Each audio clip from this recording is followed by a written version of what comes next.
Assalamualaikum warahmatullahi wabarakatuh.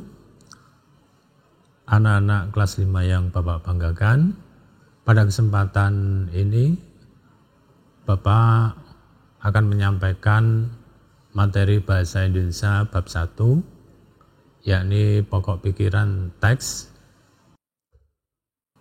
Yang pertama adalah paragraf, ialah seperangkat kalimat yang saling berhubungan yang secara bersama dipakai untuk menyatakan atau mengembangkan sebuah gagasan. Paragraf itu ada 2, yakni unsurnya adalah kalimat utama, ialah kalimat yang memuat ide pokok paragraf, yang letaknya kalau di awal itu disebut deduktif, kalau di akhir disebut induktif.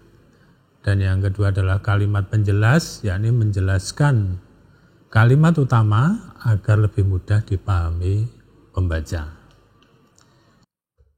Ciri-ciri kalimat yang mengandung pokok pikiran dalam paragraf, yakni ada 4. Yang pertama, kalimat mengandung inti masalah. Yang kedua, kalimat dapat berdiri sendiri tanpa dihubungkan dengan kalimat lainnya.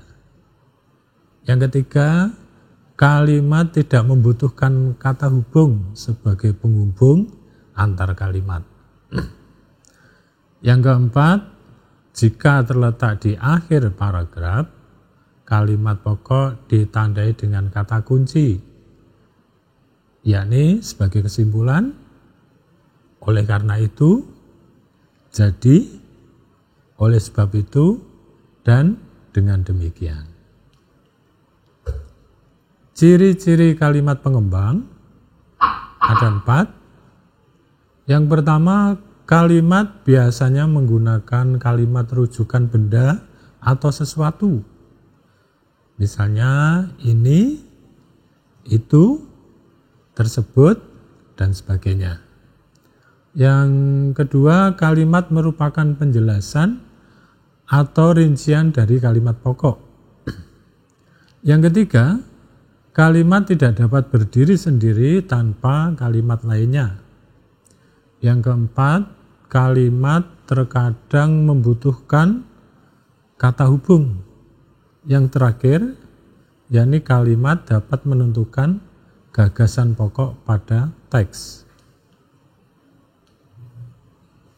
Menentukan ide pokok dalam bacaan ada 4 cara. Yang pertama, membaca paragraf dengan seksama. Yang kedua, mencermati kalimat demi kalimat dalam paragraf. Yang ketiga, menentukan kalimat utama pada setiap paragraf. Yang keempat atau terakhir, merumuskan ide pokok dari kalimat tersebut. Contoh, otot merupakan alat gerak aktif yang berfungsi melakukan gerakan organ tubuh manusia dan hewan.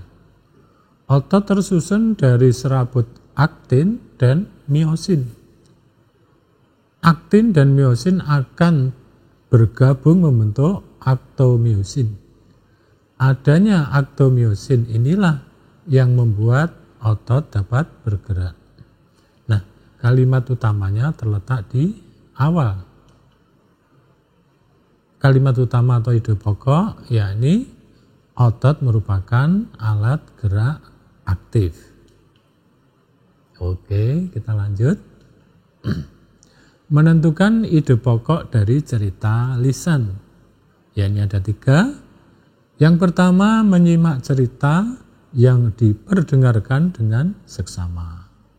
Yang kedua, menulis kalimat utama dari cerita yang diperdengarkan. Yang ketiga, merumuskan ide pokok dari kalimat utama.